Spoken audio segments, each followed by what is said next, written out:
What is up, guys? Welcome back to CageChat MMA. We're here for the UFC Vegas 22 recap. Of course, Derek Brunson defeated very convincingly Kevin Holland. Kevin Holland didn't show the best performance of himself, at least physically. He put on a great sort of show and entertainment for UFC fans on Saturday night, but he didn't cut himself in glory when it came to the fight, did it?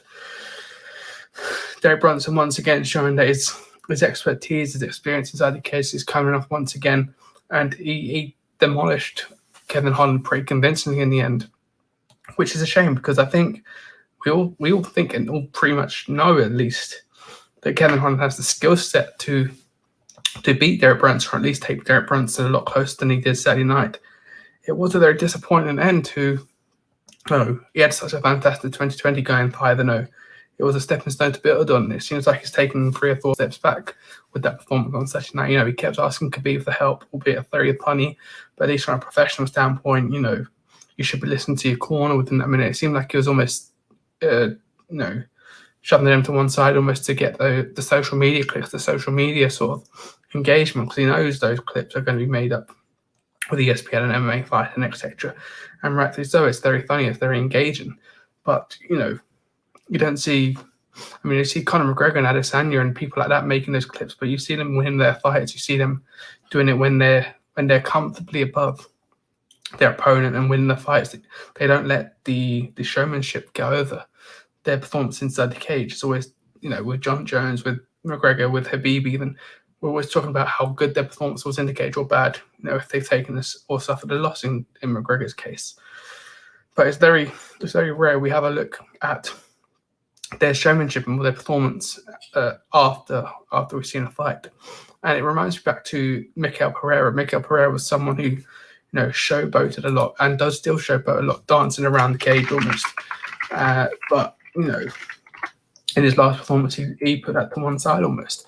That loss to Diego Sanchez, I thought he had that fight in the bag, as he did with Tristan Connolly. Obviously, Pereira missed weight for that one, but, he put in a good performance himself. After that, Danny Roberts flying in. It's the same sort of connection I made with Kevin Holland. He's put in some great performances. He's got the skill set to match it up. But unfortunately, on Saturday night, his mind wasn't in there. And maybe it was just a case, Derek Brunson is that good, maybe. And Kevin Holland said, right, maybe I'm not winning this fight tonight. But it's hard to gauge. And it's unfortunate for Trailblazer. Because, again, he was putting on he wins that fight on Saturday night. He's probably a fight away from a title shot, having, most of the competitors above him already challenged or lost to Israel Adesanya. But for Derek Brunson, puts him in a good spot. It moves him up the rankings, of course. We'll have a look. We've got Gaston versus Whittaker in a couple of weeks. So we've got Teal Vittori, which is probably the number one contender bout now. Whoever wins that one probably faces Adesanya on a timeline sort of perspective, at least. Jared Cannonier, and Paulo Costa both need fights. And I think, Derek Brunson, I'd like to see him face, Jared Cannonier first. But if he wants to have that Paulo Costa fight, I wouldn't be able to, behold that from him. After that performance this weekend, he's certainly on a resurgence. He's looking, phenomenal in his last 2 fights, albeit against Edmund Chiazin, who's 21, 22 years of age, and Kevin Holland, who almost picked highlights over winning the fight on Saturday night. But, Derek Brunson went in there, did the job he needed to do, and put on a very good performance.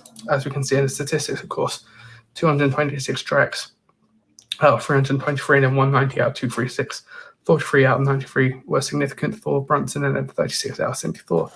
And the most sort of noticeable part was the takedown, 6 out of 12 there for Derek Brunson, 1 out of 1 for Kevin Holland, obviously, highlighting that Khabib's tips did work in that 5th round, the first person, I believe, to take down Derek Brunson in the UFC octagon.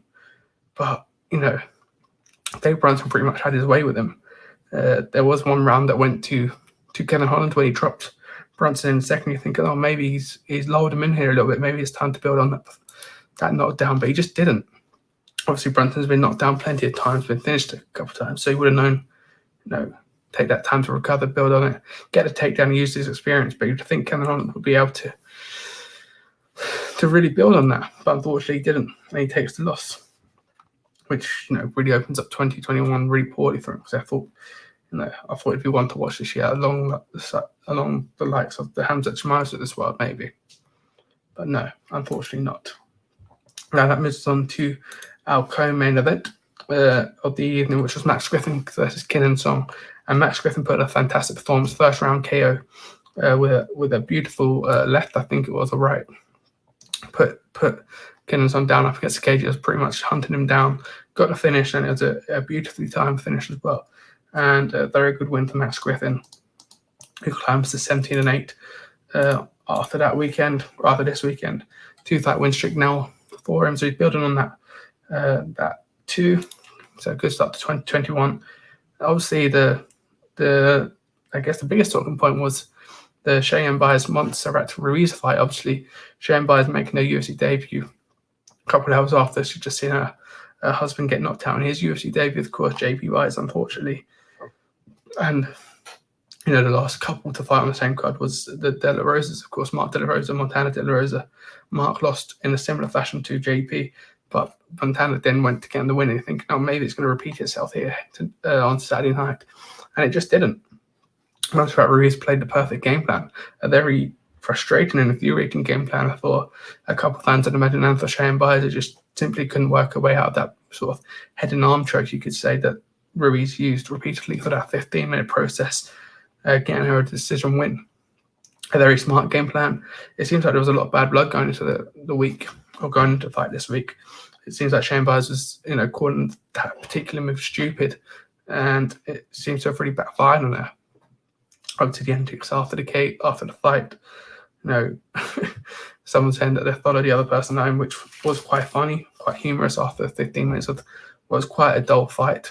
Would have liked 2 more rounds probably, when they got heated. But hey, it is what it is.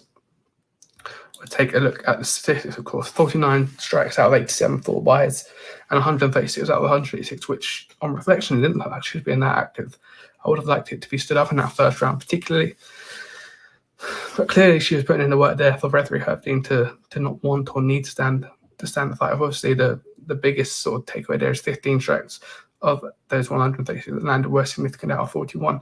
31 out of 65 for Cheyenne Byers, who was comfortably winning the fight on the feet, at least when it came to the striking ground. She was a couple of levels ahead, a couple of gears ahead of Caneo. But obviously the ground game needs a lot of work for Cheyenne. Is obviously a UFC debut, so she will return coming through Contender Series. Of course, she get a second chance. Again, half of the game looked pretty good, the other half looked pretty weak.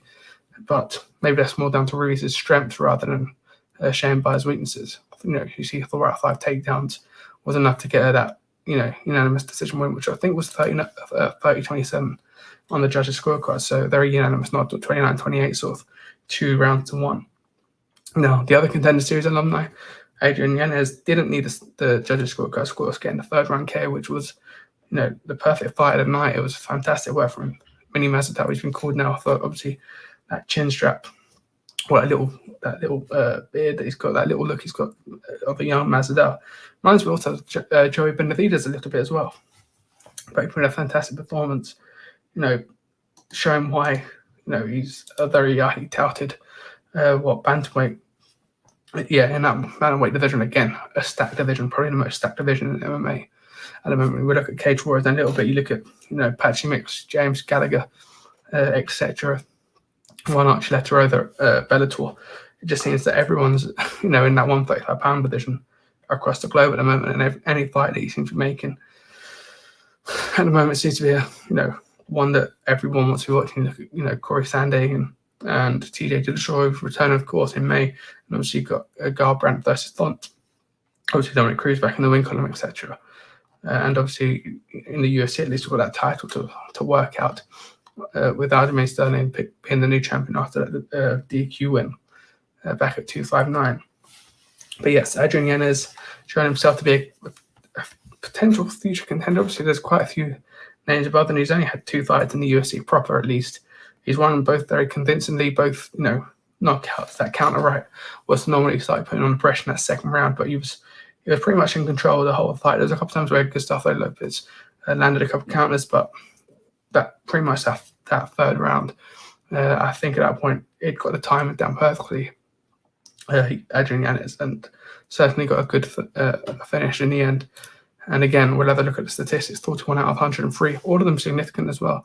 Same for Gustavo Lopez, 23-51.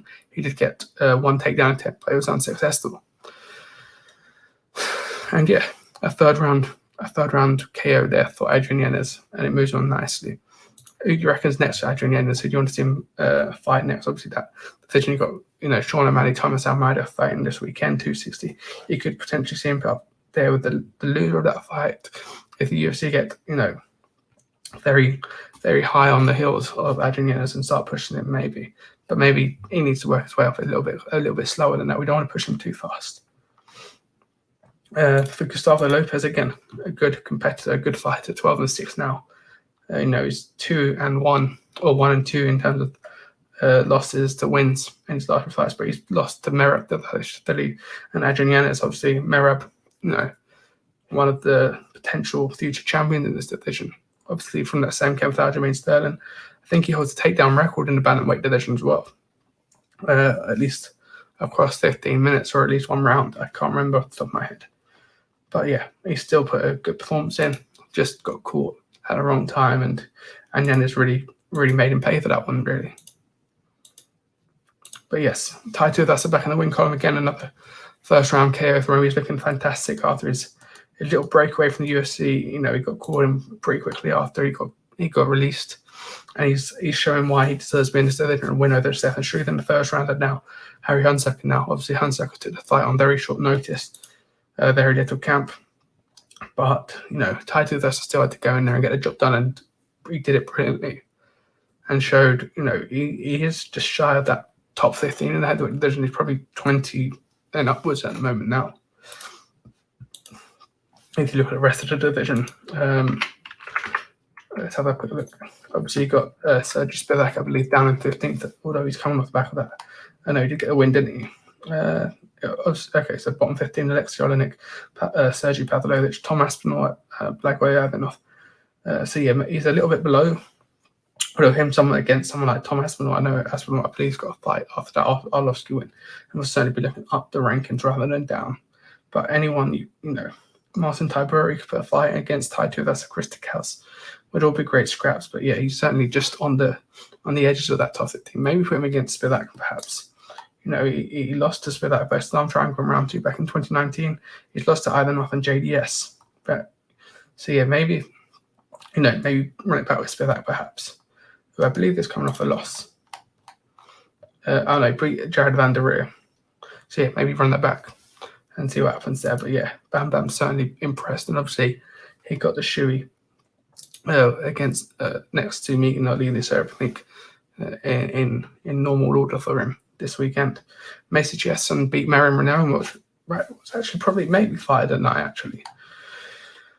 It did go to full 15 minutes, and it did look like it's going to be a close scrap. Marion Renaud showing their toughness after what seemingly looked like a broken nose. Macy Chesson using that reach advantage that she had. So she had such a great advantage over Renaud in that fight. But Renaud, sometimes you see it, don't you, when you get a shorter fighter throwing those overhand rights, throwing those takedowns. It can be a lot tougher because obviously her center of gravity is a lot lower than Jason's, who has to use a lot more energy to defend him, of course. And obviously, we see the likes of DC, Steve, you see that overhand right connect, and it can be all she wrote almost. But Jason impressed. She's impressed him in a couple of fights now. She also had that loss to Lena Landsberg back in 2019, but since then she's had a perfect run. Shannon Young and Marion Renaud both wins over. So she's looking to, she's 11th in that ranking she was, I think, when the fight took place. So she's 11th in the rankings, beat number 9. She's now looking at Sarah McMahon, maybe run it back with Landsberg, because that was a decision win for Landsberg, who I think is coming off a couple of losses now. Let's have a look. So yeah, she lost to Sarah McMahon in a decision, so maybe looking at one of those two, either Sarah McMahon or Lena Landsberg, to be Cheston's next opponent. But I would like to see Cheston also in the featherweight. I think she's tall enough. She has that reach of 72 inches, which is huge. She's 5'11". She almost reminds me of the female Holloway, you could say, albeit she might need to up her antics in the boxing, but she's certainly got that sort of stature, that reach. And maybe the bantamweight division days are numbered, but she's winning the fights now. She's making weight pretty comfortably. So there's no reason for her to have to move up. It'd just be nice to maybe see an extra body in that division, perhaps.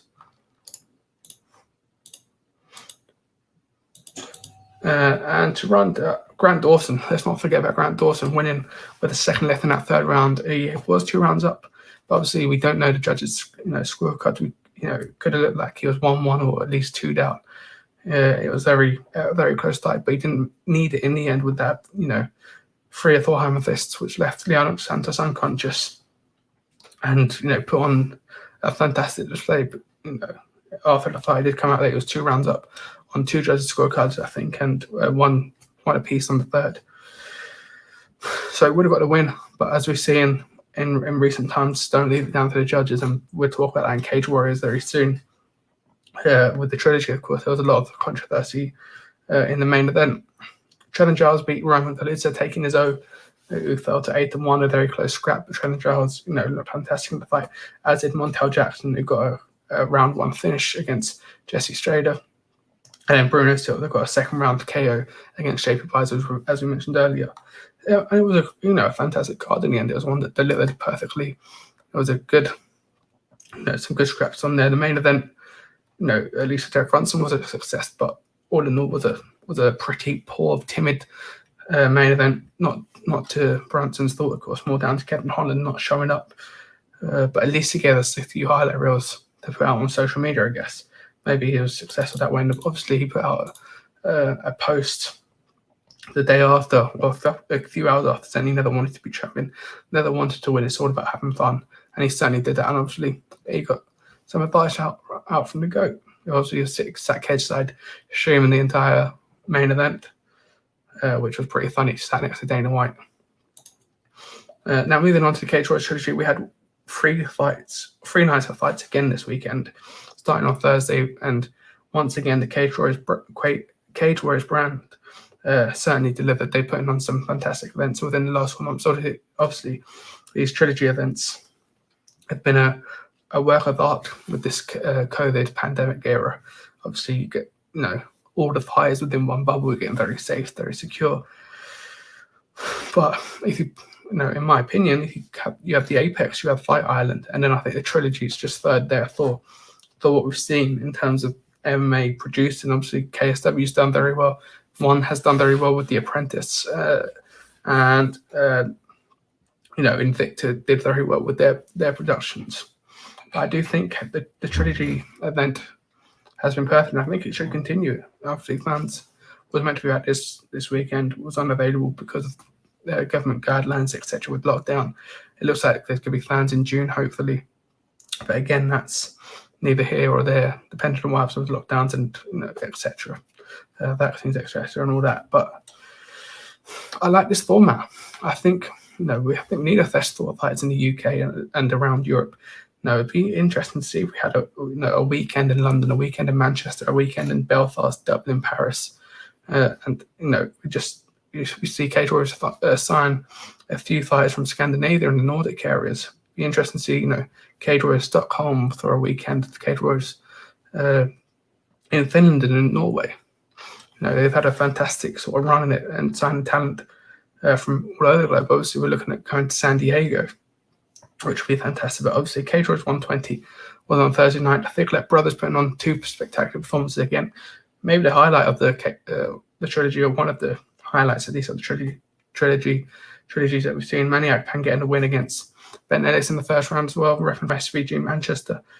Conor Hingnick beat Lee Mitchell. We did see a split draw between Kieran Lister and Deki McAleenan, which was fantastic. Again, great fight from both of them, and it was a deserved or a rightful draw. You didn't want to see anyone of those two walking away the winner. Christian Leroy Duncan beat Will Curry, which was one of those fights that Will Curry wasn't too happy with the finish, but Leroy Duncan caught him flush, obviously moved him to 3-0, an IMAF alumni contestant or fighter, should we say. And obviously we had Paul Hughes, who beat James Hendon by unanimous decision, moved to 7-1. A lot of hype and a lot of talent going into him, and he's probably going to be fighting Jordan Duchenik, who's now the featherweight champion for the title, although we'll talk about that in a couple of minutes. And obviously Kent Kuppanen beat Jamie Richardson in a very highly touted main event, moved him up to 13-6. He came across very well in his post-fight interview with Edith LaBelle, which was on their YouTube channel. Seemed like a very sound guy, but he came in for his Cage Warriors debut. Of course, he'd have fought on Bellator previously. He'd had some run-ins with boxing, but it seems like he might have just found his home in Cage Warriors, with a fantastic win over Jamie Richardson in that middleweight division. And obviously, Matthias Frederick, still the champion, will probably be defending his belt in the next series of the Trilogy, unless he moves on to the UFC, of course, which is still a conversation that needs to be had. But yeah, he put in a very good performance for himself, should we say. And we had on Friday night, Aji Sadari beat Donovan Desme, who came in on 10 days' notice, 16 days' notice. Put in a very good performance despite not being able to cut weight and having a full camp, etc. Well, I say cut weight, but he didn't have a full camp. Split decision win there for Sadari. He's gone under the radar, maybe because of the split decisions. A lot of people won't put enough respect on his name, but he made his Cage Warriors debut, picked up the title against Jack Grant, of course, who had a fantastic performance in the welterweight division on that night. But he's maybe 2 wins away from a call up to a UFC or Bellator, and obviously with the loss of Overeem, we might need some more Dutch talent in the UFC very soon. But Donovan Desme obviously put on a fantastic performance. Now, obviously, the co-main event was the bantamweight title, which we saw another DQ in the bantamweight division for a title. But Jack Cartwright, the champion, came out with the victory on that point, with Sylvester Miller getting DQ'd for the use of headbutts. He got warned multiple times. And I like what Dan Hardy said. Obviously, Dan Hardy was on the Cage Warriors brand, doing his thing. Fantastic work, as always.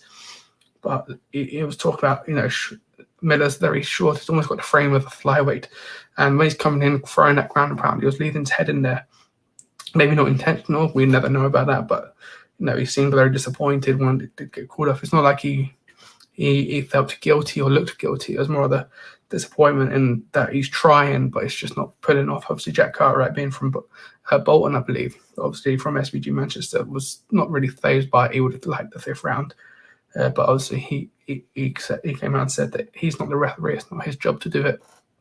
But again, maybe we run that back in June, because obviously it looked like Miller was maybe getting a decision when he came in there, putting a good performance, had Jack Cartwright down quite a bit. So it would have been interesting how the judges would have had that on the scorecards.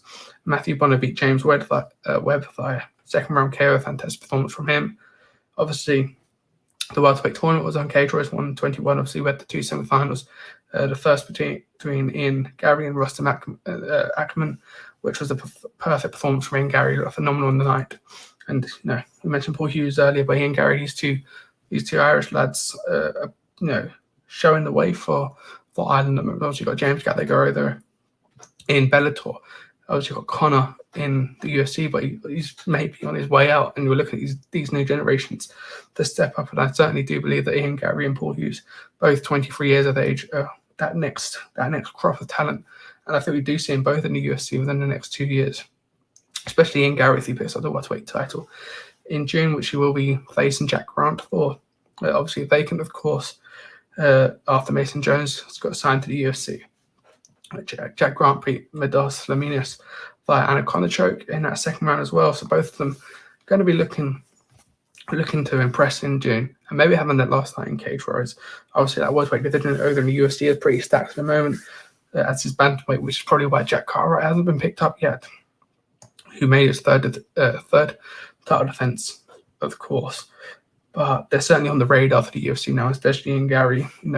He's from Dublin. He's got that charisma about him. He's good. He's able to talk on the mic. He's very confident, not arrogant or brash, but he's just got that air of confidence about him, similar to McGregor, saying that the belt's his. He's going to be doing this. He's going to be doing that. And seemingly every time he walks into the cage, he ticks one of those boxes off. 6-0 now.